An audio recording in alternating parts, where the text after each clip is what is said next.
Bien, aquí estamos de vuelta al piso con el matutino del país por el canal 6, el canal que cubre toda la República Dominicana con su señal abierta. Canal 6 para toda la República Dominicana.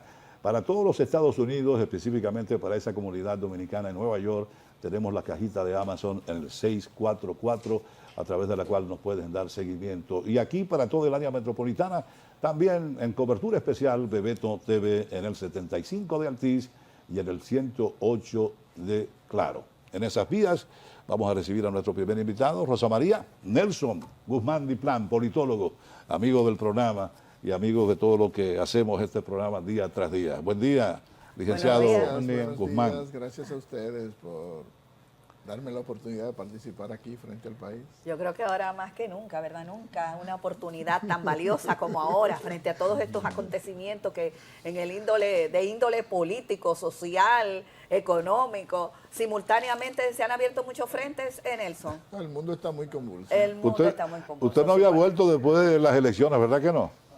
No, quedamos de que íbamos a analizar el proceso, pero no se dio ese análisis. Bueno, pues comencemos por ahí, adelante, sí. háganos una evaluación del proceso como tal y de todo lo que ha transcurrido después del proceso. Y que si podría ser lo que estamos viendo ahora, resultado de este proceso. Sí. Sí, yo creo que hubo un proceso, si se quiere, histórico, porque por primera vez desde el primer boletín las partes aceptaron su condición y eso no se había visto en muchos años.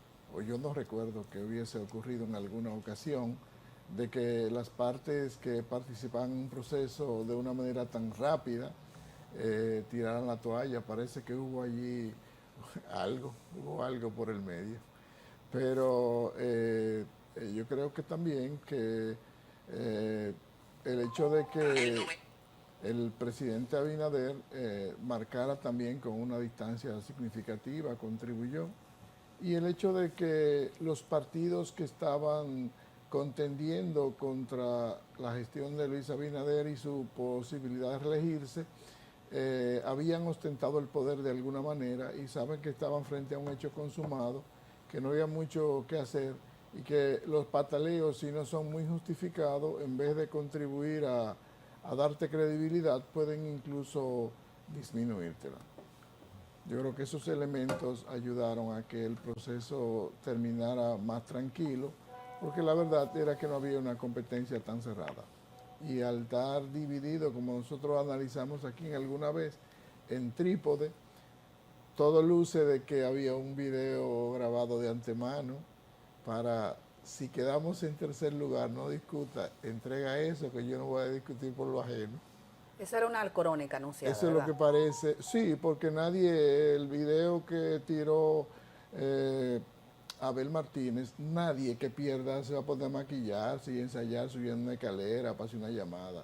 Ustedes saben que esos videos hay que trabajarlo y editarlo. No son de un pronto. Eso no es verdad que una gente que esté en franela en su casa viendo la televisión y viendo cómo van los acontecimientos van a bañarme para decir que yo perdí. Nelson, No es ese fue un estamos... acuerdo y el acuerdo tiene dos puntas raras. Una es, si nos va bien, está bien, y si no nos va bien, entonces tú te entregaste demasiado rápido y por eso es que hay un proceso liquidatorio dentro de su organización en contra de él.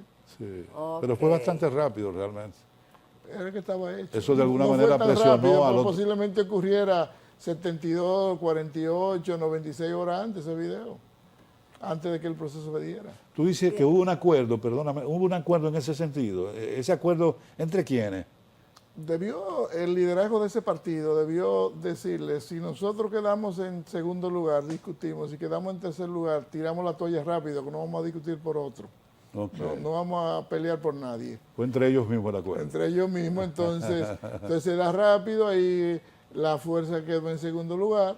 Lo que tiene que hacer es entregarse porque no va a discutir con una distancia donde no hay objetivo para lograr. Exacto. Y la otra parte no está dispuesta a unar esfuerzo. Entonces se acabó rápido y yo creo que de una manera u otra eso contribuye a que haya una lección del proceso, porque en ocasiones anteriores no se había admitido, incluso con distancia significativa, los dos periodos anteriores, los que salieron perdidosos no habían reconocido la victoria del anterior, Sí. de quien ganó. Entonces, son elementos que ayudan al avance del proceso electoral y del sistema democrático, porque las fuerzas que perdieron eran fuerzas que habían ostentado el poder, que saben hasta dónde podían llegar y entonces ya no tenían nada que hacer. El que no tiene práctica de poder puede patalear frente a los árbitros, frente a cualquiera, pero el que tiene práctica de poder no le luce, porque sabe que ya eso es un hecho consumado. Nelson, entonces en esta situación,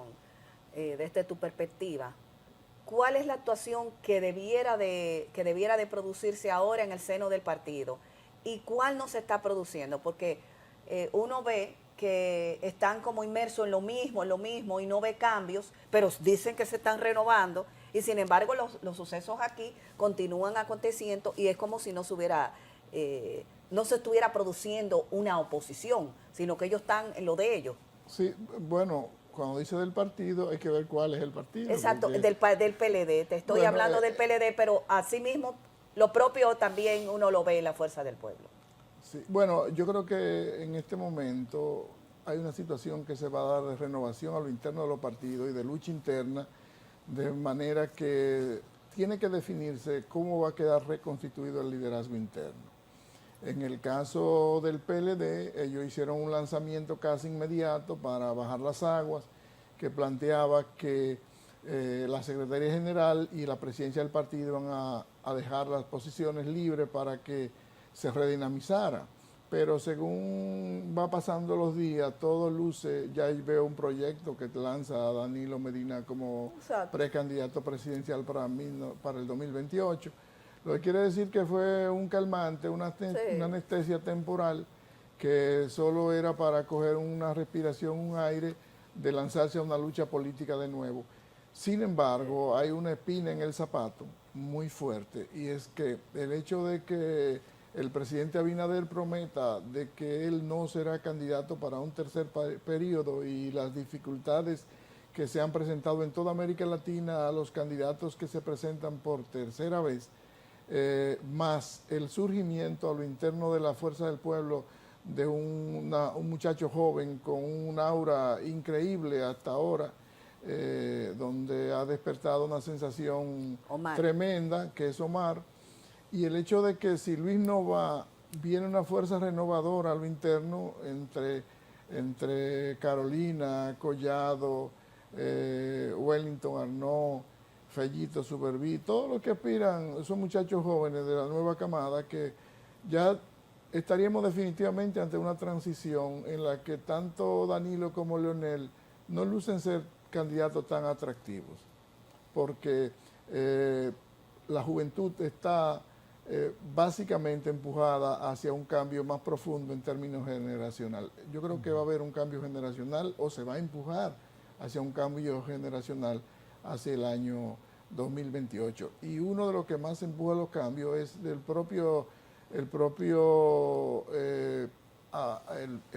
hijo de Leonel, el Omar. Porque hay una efervescencia de la juventud hacia conocer quién es Omar, quién es este muchacho que ha hecho un papel de simpatía muy colectiva. Y eso va a empujar a que los cambios también se den en una nueva generación a lo interno no solamente del Partido Revolucionario Moderno, sino que el propio PLD se sienta acorralado en hacer cambios reales. ¿No cree usted que es quizá muy temprano para Omar todavía proyectarse como candidato a la presidencia? Todavía no ha asumido ni siquiera la senaduría, no se han agotado los 4 años de la senaduría, pero además de eso, ¿usted cree que se produzca esa transformación generacional, ese cambio generacional, cuando se avisoran cambios, por ejemplo, constitucionales, donde quedaría Danilo habilitado, donde el propio presidente de la República pudiera seguir en la presidencia de la República y seguir aspirando, y otros candidatos que todavía gravitan en el escenario político nacional? Hay coyunturas, y estamos en una coyuntura en lo que la habilitación no es la habilitación constitucional, la habilitación es la habilitación popular. es la que vale en este momento. Yo no creo que haya un sentimiento hacia seguir repitiendo las mismas mañas. Ok. Primero, yo le creo al presidente Luis Abinader cuando está promoviendo unos cambios y dice que él no se va a rehabilitar y él sabe lo que hay y él no tiene quien le suceda familiarmente, por consiguiente él no debe tener un empeño particular y yo le creo que no lo tiene en esa dirección. Y lo otro es con relación a la edad, que es una condición que la Constitución exige para ser presidente de la República, que son 35 años. Si tú le sumas a que el presidente Fernández, cuando Leonel fue candidato, tenía 41, 42 años de edad, 42 años. No tenía una práctica política salvo de la práctica intelectual, que era encargado de Relaciones Internacionales del PLD y que escribía artículos en el periódico, dirigía la revista política, pero no tenía una práctica política. Omar, en cambio, ya viene de una diputación, va a tener una senaduría encima. Si tú calculas la tendencia de América Latina, te va a dar cuenta que la juventud ha estado escalando en términos de la participación al más alto nivel. Cuando, por ejemplo, en el caso de Colombia, que es un país más conservador, tan conservador como el nuestro, Andrés Pastrana tenía 37 años cuando llegó a presidente. Y dicho, o sea, de paso, Colombia tiene una tradición de que tiene 2 o 3 familias son las que llegaban a presidente, salvo en el caso de ahora. La mayoría de la gente viene de los Pastrana, los Restrepo, los Santos, y son una serie de familias que se van al hilo. En este caso, Dominicana iniciaría esa tendencia o continuaría una tendencia que en el pasado tuvo alguna vez, que los hijos quieran ostentar la posición que los padres ostentaron. Por consiguiente, la edad de ese muchacho para ser candidato para el 2028 estaría sobre los 36 años. O sea que no es una cosa, él cumple 33 ahora, tiene como 37 años para él. O sea que no es una cosa, tenemos que acostumbrarnos a ver gente más jóvenes optando por la presidencia de la República. Igual pasa con esa camada de juventud que hay en el PRM que definitivamente va a dar agua que beber porque ellos tienen muchas posibilidades de conseguir y ostentar la presidencia de la República en el futuro. Nelson, ¿tú no le atribuyes ningún tipo de influencia que pudiera tener el proceso eleccionario estadounidense, donde hay gente que está rondando los 80 y tantos de años, incluso con algunas exhibiciones de dificultades locomotoras? En el caso de Estados Unidos lo que se vislumbra es una decadencia del liderazgo y una dificultad que tiene el sistema democrático. El hecho de que el candidato presidencial tenga sobre 80 años y ostente el poder y el que le continúa tenga 78 no da buen indicador. Y también es preocupante de que en Estados Unidos, para tú justificarte como liderazgo predominante, tenga que estar fomentando el tipo de confrontaciones que hay en el mundo hoy. Estamos en una guerra mundial híbrida, una situación que no se sabe hacia dónde vamos. Nosotros estamos guerra y trata en una isla que no recibe los efectos así de la pólvora, pero sí los efectos económicos. Yo creo que no sé cuándo llegaremos a un mundo en el cual la vida humana no sea un negocio tan fuerte como para ostentar el poder.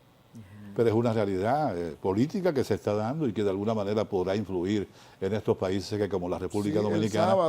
El sábado llegaron unos misiles a una playa donde estaba la gente bañándose de manera tranquila en zona de Rusia con misiles norteamericanos. Sí. Y eso es un indicador de que estamos frente a una conflagración en que en cualquier momento puede haber un desastre en términos civil, porque la guerra debiera tener una regla más estricta, más severa, y las potencias y el liderazgo mundial debe moverse en esa dirección. De hecho, la guerra lo tiene. Se decía que tenían códigos, efectivamente, pero que ya no se han respetado esos códigos. Queremos que se respeten, porque nosotros no queremos también ser parte de una conflagración si no estamos en acción. Eso quiere decir que en cualquier momento los misiles pueden apuntarse a cualquier dirección y eso no vemos el mundo, no hay tranquilidad. El mundo está muy convulso y nosotros quisiéramos que el liderazgo fuera más responsable en términos de la dirección de las potencias. Lo que te quiero significar, Nelson, por ejemplo, uno de los liderazgos del proceso eleccionario estadounidense plantea que tan pronto pase el proceso y él resulte ganancioso del mismo, va a eliminar esa potencialidad de que se produzca una tercera guerra mundial. El Donald Trump ha estado enfrentando y acusando incluso al presidente actual Biden de ser auspiciador de ese proceso guerrerista que hay en este momento a nivel mundial.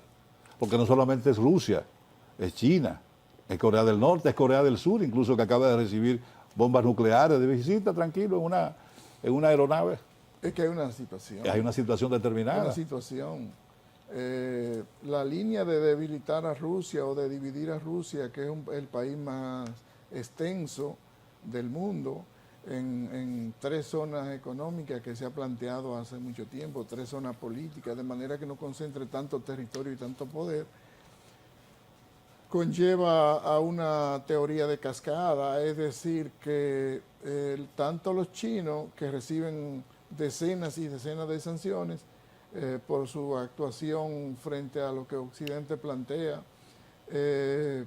podría estar alinea una serie de actores, y te quiere decir, si Rusia cae, luego irían contra China, luego irían contra Irán, entonces no le queda más camino que unirse, y ahí viene la conflagración fuerte. Lo que pasa es que la conflagración está, pero no está abierta en el campo total, pero la situación del mundo no está fácil, está muy difícil la cosa. ¿Y tú ves factible la posibilidad de que Rusia, China, que están aliadas evidentemente, y Corea del Norte, si tú quieres, pero además India de alguna manera? Hay una situación bastante difícil. ¿Tú crees posible o eventual una caída de Rusia con ese armamentismo que se le atribuye a Rusia y con esa disposición del liderazgo que representa Putin? Es un escenario bastante conflictivo. Debilitarse, de hecho, lo está en términos de lo que es la imagen, porque el poder real... El imagen en Occidente. Sí, el poder real no es todo militar. El poder real también tiene un nivel de convencimiento, y ese nivel de convencimiento trata de tenerlo Europa, y lo tiene incluso, lo tiene Estados Unidos aliado a Europa, y Europa hoy en día se dio un tiro en un pie. Europa hoy en día es un muchacho demandado, porque Europa no tiene control de nada, y la contestatariedad de los líderes europeos a veces es un poco ridícula. Sí. Como es ridículo la acción de Zelensky. Un líder de verdad no expone su país a la destrucción, ni tampoco exponerlo a carne de cañón para que otros actores vengan y lancen desde mi territorio, pero sea yo el que lo reciba. Porque si nosotros extrapolamos eso a lo que es una práctica política y la llevamos a la República Dominicana, tú puedes decir, en el año 1990 se cuestionaba si Juan Bosch perdió las elecciones o no perdió las elecciones, y hubo un momento que a lo interno de ese partido, del PLD, había, vámonos a lanzar a la calle. ¿Y qué planteó Juan Bosch? Mejor hizo una purga por eso, porque no tiró a la gente a la calle, porque si tira a la gente a la calle, ¿cuánta gente van a morir? ¿Quiénes van a morir? Van a morir los civiles, van a morir la gente de abajo. Claro. Igual pasa, pero no solamente eso, en el año 1994... habían 2 tendencias cuando se planteaba si Balaguer ganó o ganó Peña Gómez. ¿Qué planteaba un equipo duro? Duro porque tenía intelectuales de mucha capacidad. Vamos para la calle. Y en el momento determinado, Peña Gómez dijo, sí, no podemos ir a la calle, hay 5.000 muertos del pueblo. Dejemos eso así mejor. O sea, negoció la situación para que la cosa...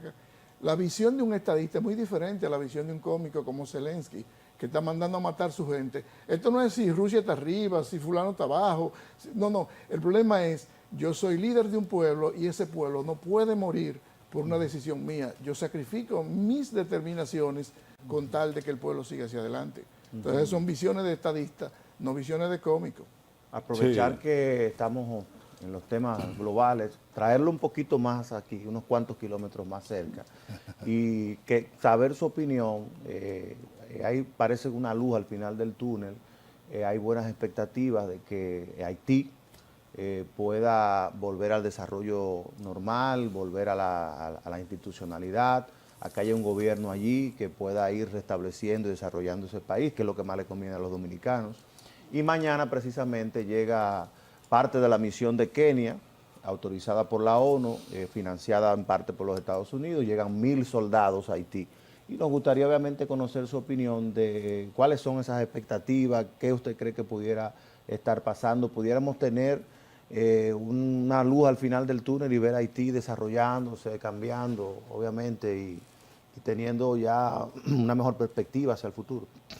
Yo creo que la llegada de los soldados de Kenia y la ayuda internacional para que Haití se estabilice es una victoria de la República Dominicana, es un éxito de la República Dominicana, porque nosotros tenemos que cargar con esa mochila de piedra y nosotros no tenemos cómo quitárnosla de encima. Nosotros lo que nos conviene es que ellos aligeren su carga, se fortalezcan para que carguen con sí mismos y no tengamos nosotros que recibir toda la andanada de dificultades que tenemos a nivel de opinión pública internacional por aplicar la ley de la República Dominicana. Cada país tiene la discrecionalidad que le da su ordenamiento jurídico y nosotros tenemos que utilizarlo. Sin embargo, cada vez que tú utilizas tu ordenamiento jurídico frente a una comunidad tan depauperada como los haitianos, entonces se te van encima por un problema de derechos humanos, por problemas muy serios de la convivencia internacional. Yo creo que la llegada de los soldados de Kenia, y el presidente ha hecho mucho énfasis, ha ido a foros internacionales, ha estado batiendo ese tema como el que más. Nadie ha ayudado más a Haití que la República Dominicana a través de la historia.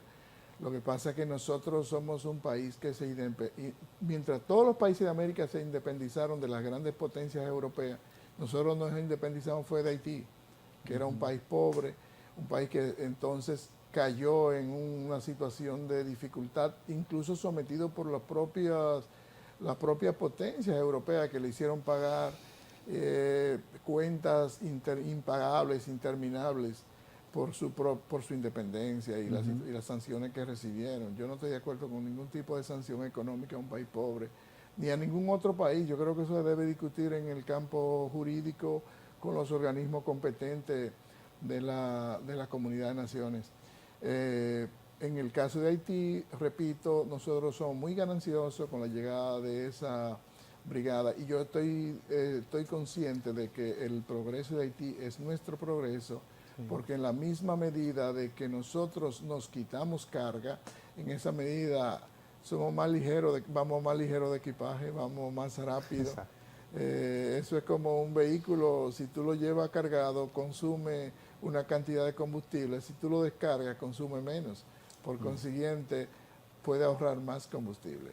Nosotros estamos en la necesidad de que Haití avance y si fuese necesario hacer lo que se necesite, tenemos que hacerlo para que ese país avance y Haití resuelva su problema, porque nunca habrá una solución dominicana al problema haitiano por ese origen histórico que tenemos de controversia y además las disputas originales, porque fue que Haití en un momento determinado fue una potencia, ellos tienen eso en su psiqui de que ellos deben ser fuertes y nosotros queremos que sean fuertes, lo más fuerte posible.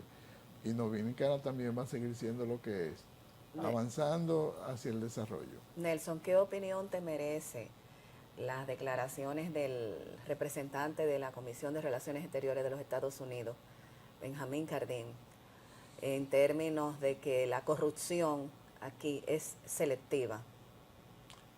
Bueno, hay que ver el contexto en el que él estaba hace preocupado, la afirmación. sí, exactamente. Él es el funcionario de más alto nivel dentro de cómo opera el sistema norteamericano. Estados Unidos, el vicepresidente de la República es el presidente del Senado y el secretario de Estado es como el ministro de Relaciones Exteriores. Entonces, el jefe de la Comisión de Relaciones del Senado es una persona de altísima jerarquía porque es el que tiene que validar los nombramientos en el exterior. Por consiguiente, en ese contexto se encontraba. En ese contexto de validación de una persona que viene a ocupar la embajada en República Dominicana, cuando el embajador propuesto hizo la exposición de la agenda norteamericana sobre la lucha contra la corrupción, sobre el progreso y desarrollo, sobre el tema de Haití de América, también lo tocó. y el tema de Haití, él hace un hincapié en que cuando se habla de democracia es bueno que se acentúe lo que tiene que ver con la lucha, y la lucha contra la corrupción, que cuando se habla de la lucha contra la corrupción, es bueno que se sepa que la República Dominicana, o sea, tiene que profundizar más la agenda en función de que hasta ahora solo han estado sometidos a la justicia a la gente del pasado gobierno. Yo creo que hasta ahora esto podría tener una justificación, pero ya no. Ya esto tiene que estar un poquito más claro. La verdad es que aquí tampoco ha habido sometimiento a la justicia ni de manera privada ni de manera pública de los actos de indelicadeza o de corrupción que hayan ocurrido. Y también hay muchos actos que han tenido una medicina preventiva, porque hay algunos casos que no han llegado a decir hay un evidente problema con esto, sino que esas personas fueron, por ejemplo, tú puedes tener el caso de situaciones como la que designaron un ministro de la Juventud originalmente, Sí. que luego la acusaron de haberse favorecido con Sí, así situaciones mismo que eran fue. Y la segunda también que eran de la situaciones nombran. anteriores. Ella nunca asumió, o sea, ella nunca asumió su posición y es uno de los ejemplos que ponen de corrupción.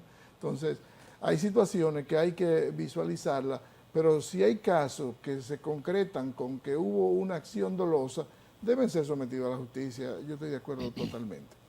No tenemos una Cámara de Cuentas funcional, todas esas auditorías que salieron, las pocas que pudieron salir, dejaban muy mal paradas a las instituciones, a las de ahora, y las las dejaban mal paradas y eso se quedó con justificación. O sea que también hay unos detalles que no solamente son los encartados. Nelson. Hay un problema. Hay un problema. Nelson, en la práctica ha habido denuncias muy firmes y muy reales. Digamos que firmes. Denuncias muy serias, incluyendo una de mi amigo Hugo Vera, de miles o de cientos de millones de pesos. Han habido varias denuncias, incluso de gente como Roberto, el exministro de Educación, que Roberto también Fulcar. se les indica como Ese manejo fue uno de los inadecuado de los primeros recursos casos. del Estado. Ese Ese fue creo uno de los que- primeros creo que el casos. primero, uno Es de los decir, que primeros. el gobierno ha tenido la oportunidad de habérsela lucido en el ámbito propio de sus empleomanías. Te estoy poniendo dos casos, Hugo Vera y el mismo exministro de Educación.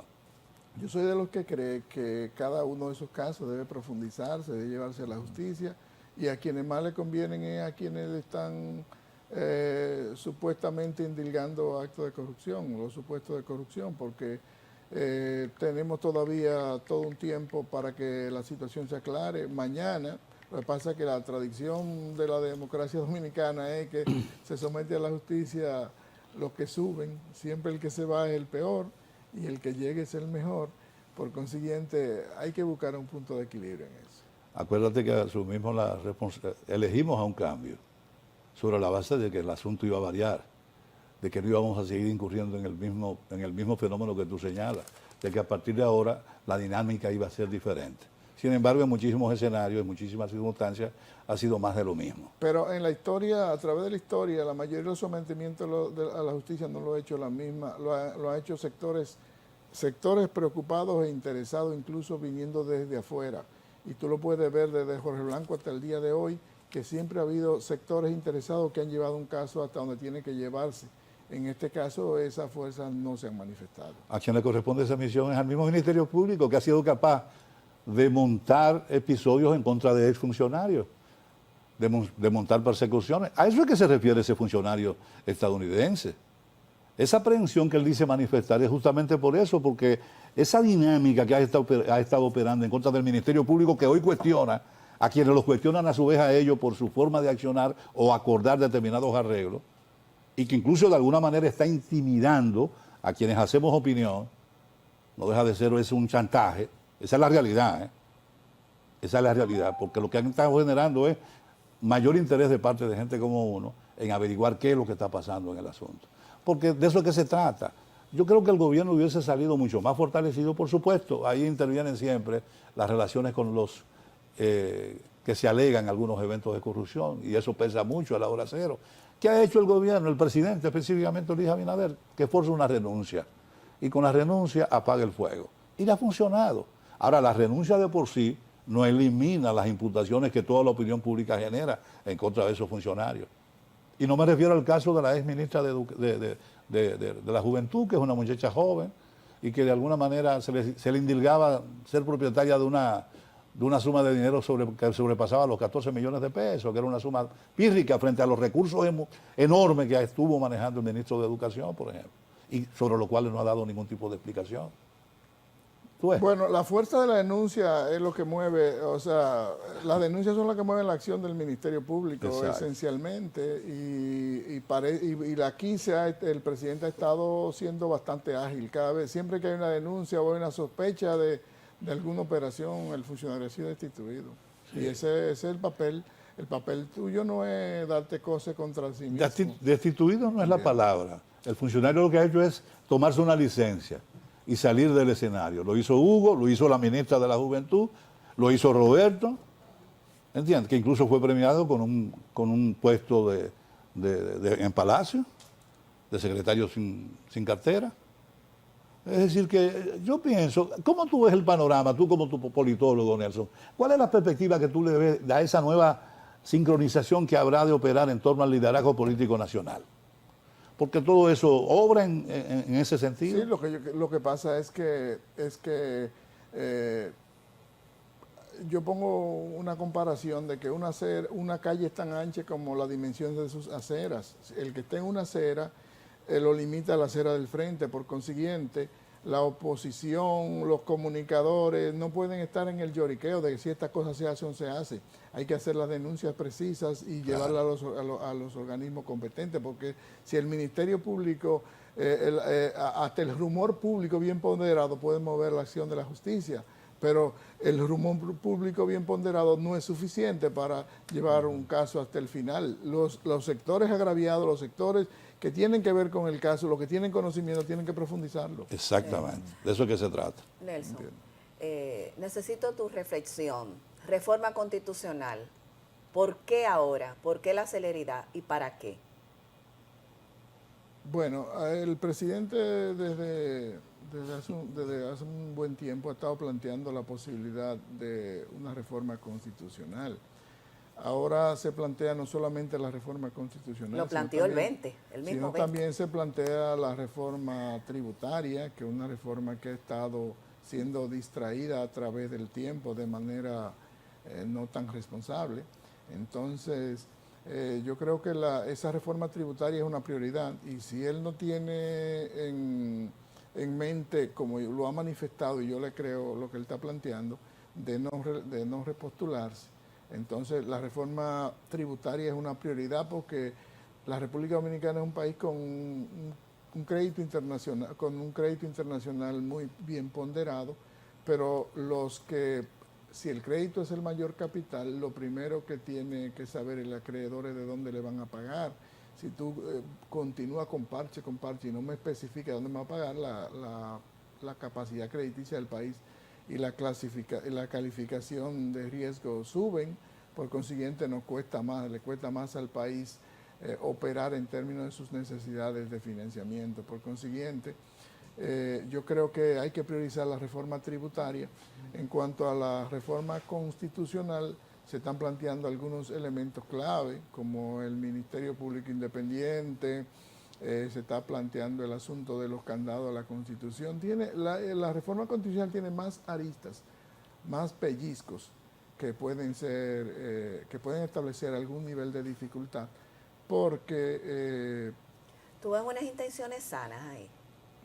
Porque así saliendo de las elecciones, fueron 19 y ya el 20 dijo que eso era lo primero que le iba a hacer. Bueno, más que sana o no sana, es un problema de interés, de visualización, de proyección hacia el futuro, de impronta. Yo veo una serie de situaciones, y es verdad, la Constitución tiene una serie de cositas que pueden ser reformuladas, y en este momento el presidente tiene consigo una mayoría que puede incluso imponer una reforma en cualquier nivel, pero no se trata de eso, se trata de consensuar con los sectores políticos, los sectores productivos, con las fuerzas vivas de la nación, porque una reforma constitucional no puede imponerse, tiene que sobreponerse a las dificultades y ser lo más armónica posible, de manera que no genere más problemas que solución.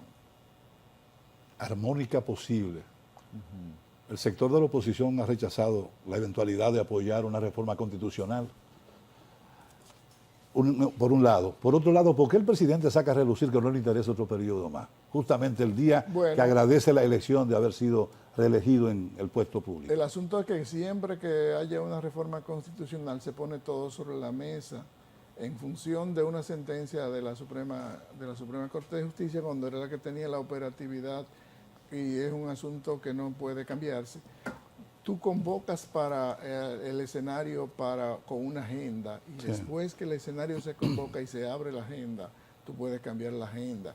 Y esa es la crisis de confianza que se genera, que tú puedes decir una cosa y luego hacer otra.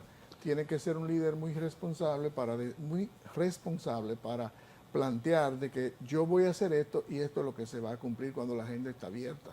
Y siempre aparecen voces desaprensivas que en vez de generar confianza, generan desconfianza porque empiezan a hacer una serie de planteamientos que no están acorde con lo que fueron los planteamientos originales. Por eso el presidente hace mucho hincapié en garantizar de que él no va a procurar un tercer periodo. Entonces, porque él quiere que se hagan algunos cambios y quiere dar la certidumbre. Y nosotros sabemos que los tercer periodos son muy peligrosos, son muy difíciles. Es más, yo siempre pongo un ejemplo. Fujimori. Para mí el mejor presidente que ha tenido América Latina hasta su segundo periodo. Encontró el sol al 3.500 por 1, lo dejó al 3 por 1. Encontró un país donde de Perú, desde la capital de Perú, se gobernaba como el 60% del territorio y el 40% no tenía gobierno. Sendero Luminoso por un lado, Sí, Abimael Guzmán por el otro. Resolvió todos esos problemas, pero se quedó en una jaula. En un tercer periodo se descubrió que se silenciaba a la gente de dos maneras, o con billete o con disparo.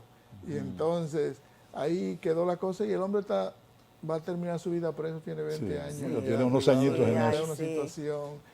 Así Bueno, que no sí. vale la pena vivir una vida lo último para terminarla agotada en malas condiciones, cuando los méritos que se pudieron exhibir pudieron ser muchos si él se acorta en 2 periodos. Entonces yo creo que estamos Abinader está muy claro de la visión que él tiene del país, y yo creo que hasta ahí está bien, y él va a procurar vivir él más allá del 2028 y no solamente vivir el servicio del país porque él tiene su familia.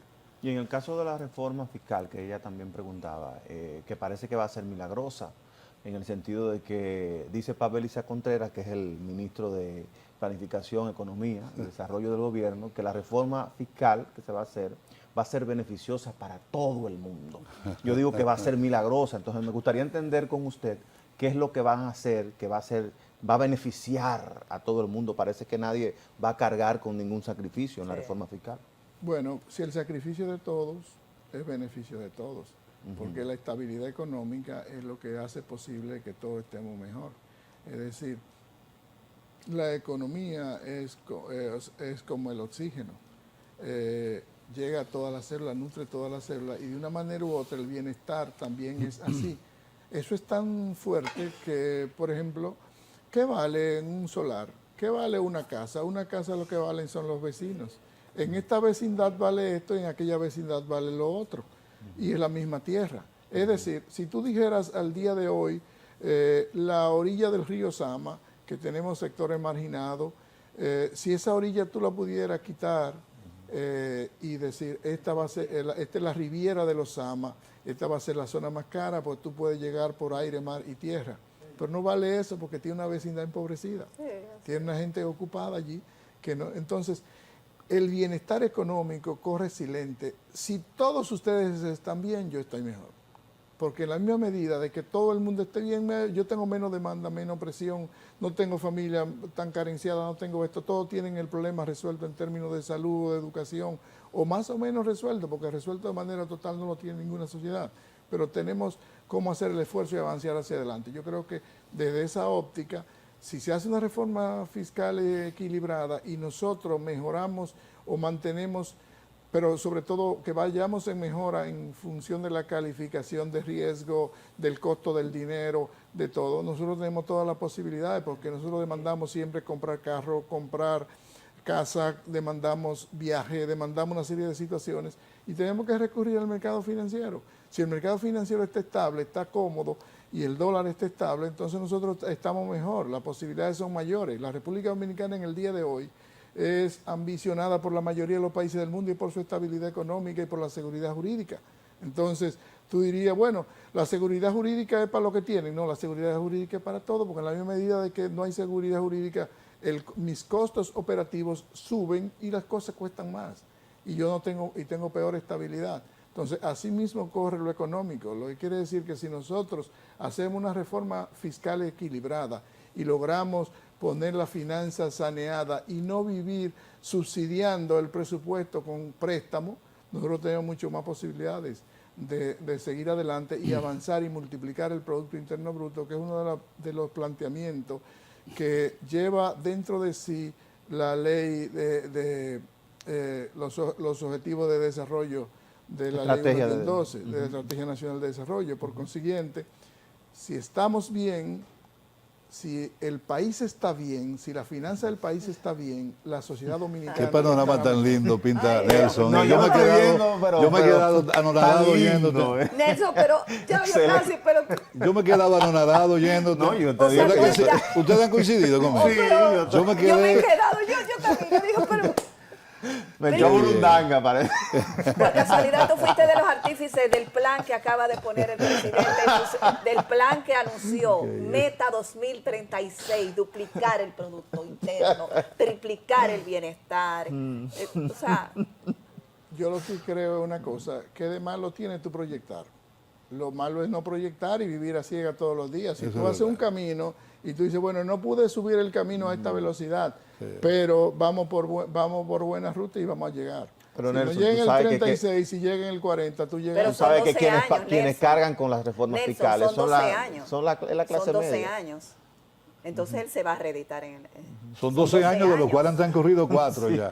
Es decir, él se piensa reinventar en el 2028. Pero eso no es, ¿Y quién sabe si en el eso no es 32? nuevo, porque Leonel planteaba RD 2044, incluso más del 8 años después del 2036. Sí. Los líderes que no tienen visión para proyectar un país no merecen ni siquiera ocupar la condición de, es verdad, de eso es líderes. cierto, eso es cierto, El buen líder punto. es una persona que inspira y que proyecta cosas. Buen Y esa punto, proyección buen hace que punto. mucha gente, como yo y como ustedes o como cualquiera, crea en que puede ser posible y que se puede llegar a donde se puede llegar. ahí estamos Si de acuerdo. nosotros duplicamos el PIB, si nosotros tenemos la capacidad de multiplicar 1.7 el per cápita, nosotros definitivamente vamos a caer en una posición mucho más cómoda.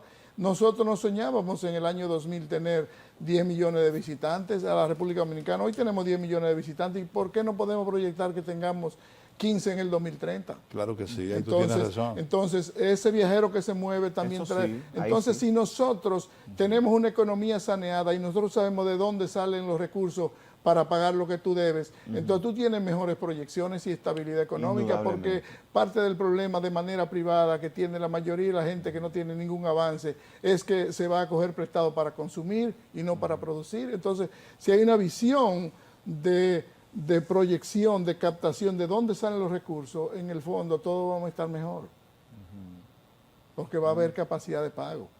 Sí, pero sobre la base de seguir presionando a los sectores que históricamente han asumido esa responsabilidad. No hay forma de de retribuirle al lograr fisco. el desarrollo ni de captar recursos sin presionar a nadie. Aún no manejan, por ejemplo, hay muchísimas evasiones que no se están, exenciones, hay muchísimos gastos innecesarios en los que está incurriendo el gobierno. Es parte de lo que la reforma fiscal debe traer. Es decir, Exacto. si el sector turístico ya tiene la suficiente 30 madurez años. para rodar solo, pues que ruede solo. Por ejemplo. ¿Entiendes? Si la minería tiene suficiente capacidad para seguir rodando y ha creado la suficiente confianza para rodar sola, pues que ruede sola o ruede lo más Exactamente. sola posible, porque todos queremos los beneficios, pero los beneficios conllevan un sacrificio. Es decir, para República Dominicana crear una credibilidad de que aquí vinieran las mineras que se han establecido invirtiendo miles de millones de dólares, había que ofrecerles las condiciones, porque yo vivo en constante relación con agentes externos, económicos y con familias ricas de América Latina, y lo único que te plantean es, aquí hay seguridad jurídica, hay posibilidad de inversión y todo el mundo quiere venir hacia acá, pero tienen que venir hacia acá detrás de un beneficio. Es más, voy a prácticamente anunciar, a finales del mes de agosto, del mes de julio y principios de agosto, se va a desarrollar un evento aquí sobre Parlamento y prosperidad. Y vienen para República Dominicana los presidentes de los principales parlamentos de América Latina. ¿Quién lo propicia? Con el apoyo de la Organización de Estados Americanos y el Senado de la República. Se está trabajando. ¿La OEI? Sí. No, la OEA, Organización de Estados Americanos, pero de países europeos. Sí. No, el sistema interamericano. Entonces, aquí van a haber por lo menos 8 de las 15 familias más ricas de América Latina que están establecidas aquí ya, que tienen puntos de inversión. Si tú no le ofreces garantía de sostenibilidad, esa familia no, esa gente con poder económico no quiere venir para acá, se va donde el capital emigra, donde se le ofrezcan las condiciones, donde haya paz para obtener beneficios. Lo que quiere decir que la República Dominicana tiene una condición privilegiada. La República Dominicana se está utilizando para convocar a otros países, porque la República Dominicana está haciendo lo que no ha hecho, lo que no puede hacer Brasil, lo que no puede hacer Argentina, lo que no puede hacer Perú, lo que no puede hacer México, en términos de que aquí no hay problema. Aquí el gobierno y la oposición se sientan en la misma mesa y aunque no estemos de acuerdo en las agendas, trabajamos juntos, de alguna manera. Nelson, gracias. Gracias por habernos acompañado. Gracias, excelente. En ese plano nos gusta oírte. ¿Para cuáles días específicamente está el Congreso pautado? Ese encuentro entre los parlamentos, el encuentro parlamentario. Esperen el anuncio oficial, que yo soy un vocero. Nos dio una pincelada ahí. Gracias, Nelson Guzmán Diplán, por habernos acompañado en la mañana de hoy. Siempre es grato tenerte. Tenemos otra entrevista. Así es que será en otra ocasión que volverá a darnos luz sobre el acontecer político nacional. Tú has pintado un panorama bastante interesante, bastante halagador. Nosotros a veces, como gente de la base, percibimos otra situación distinta a la que otros amigos y relacionados pues pintan, pero nada, ciertamente tienes razón con respecto a la necesidad de quien tiene conciencia de liderazgo y visión de proyectar la vida hacia el futuro, ¿no? Ahí tú tienes mucha razón, pero muchas gracias, seguiremos hablando de eso. ¿Tú sabes que se cosecha lo que se siembra?